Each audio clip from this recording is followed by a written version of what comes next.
लेकिन पूरी दुनिया में आपने ऐसा कोई फकीर देखा है जो 1,40,000 का चश्मा लगाता, खुद घूमते हैं 12 करोड़ की मर्सिडीज, मतलब भिक्षा मांगकर यहाँ पर फॉरेन टूर भी कर लिए और डिजिटल कैमरा भी खरीद लिया डिजिटल कैमरा के रिलीज होने से पहले। और नरेंद्र मोदी अपने आप को गरीब ही नहीं, बहुत गरीब परिवार का बताते हैं। सच्चाई आपके सामने है, सच को आप देखिए यहाँ पे।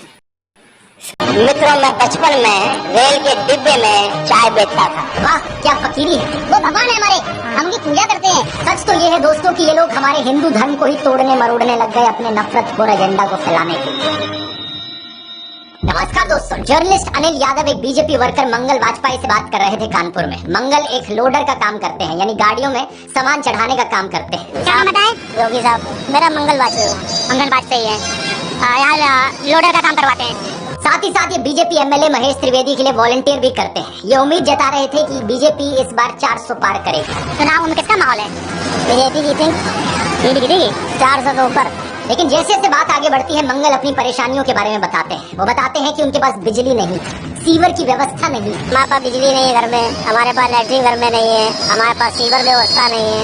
उन्होंने बीजेपी एमएलए महेश त्रिवेदी को कई बार कहा, हमने महेश त्रिवेदी से भी कई बार कहा कि 20 फुट पाइप पड़ना है, अगर पड़ जाए तो हमारे घर की सीवर व्यवस्था बन जाए। नहीं बन पाई। उन्हें कुछ भी नहीं मिला और ना ही उन्हें कुछ मिलने की उम्मीद है। क्या तपस्या की मूर्ति है कि कुछ नहीं मिला, लेकिन उसके बावजूद कोई शिकायत नहीं है और ना कोई उम्मीद है मिलने की और ना उम्मीद है मिलने की। लेकिन फिर भी वो खुद को भाजपा का भक्त कहते हैं। लेकिन ये तो कहा जाता है ना कि भूखे पेट ना होए भजन गोपाला। इस पर मंगल वाजपेयी जवाब देते हैं कि ऐसा कुछ नहीं है, आदमी बालू खाकर भी पेट भर सकता है, यानी कि मिट्टी खाकर भी पेट भर सकता है। सब हो जाता है अगर संत चाह लेगा।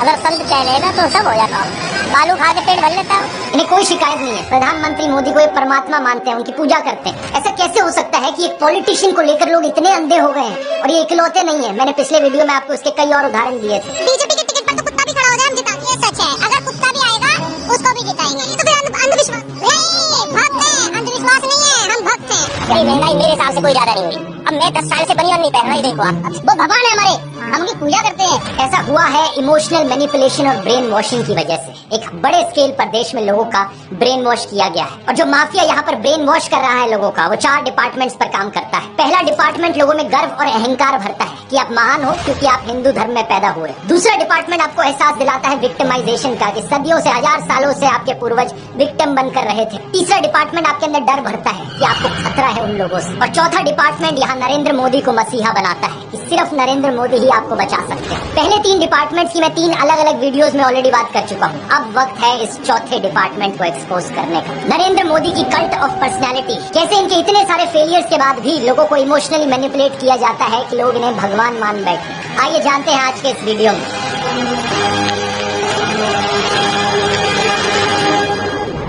जून 2013 की बात है दोस्तों। राइटर नीलांजन मुखोपाध्याय ने एक किताब लिखी नरेंद्र मोदी के ऊपर। ये एक बायोग्राफी थी। इस किताब में लिखा गया कि कैसे नरेंद्र मोदी जब 6 साल के थे, वडनगर रेलवे स्टेशन पर गुजरात में वो चाय बेचा करते थे। ये चाय बेचने वाला किस्सा तभी से लेकर नरेंद्र मोदी की संघर्ष की कहानी का ये एक मेजर टॉकिंग पॉइंट रहा है। 2015 में जब टाइम मैगजीन ने प्रधानमंत्री मोदी का इंटरव्यू लिया तो उन्होंने बताया कि कैसे वो एक बहुत गरीब परिवार से आते थे, कैसे बचपन में वो चाय बेचा करते थे रेलवे स्टेशन पर। इनकी एग्जैक्ट लाइनें सुनिए। मैं पॉवर्टी में पैदा हुआ, बचपन में मेरा पूरा बचपन पॉवर्टी में। किसी भी नेता को भगवान मत बनाइए, अंधभक्ति तो बिल्कुल मत कीजिए, बस अपनी आंखें खुली रखिए। इस देश की डेमोक्रेसी के लिए इसकी सख्त जरूरत है। जब राजनेता कुछ सही करे उन्हें सराहिए, और जब वो गलत करे तो उन्हें टोकने से, उनकी आलोचना करने से मत डरिए, बिल्कुल मत डरिए। आप, मैं, हम पब्लिक हैं और डेमोक्रेसी में पब्लिक से बड़ा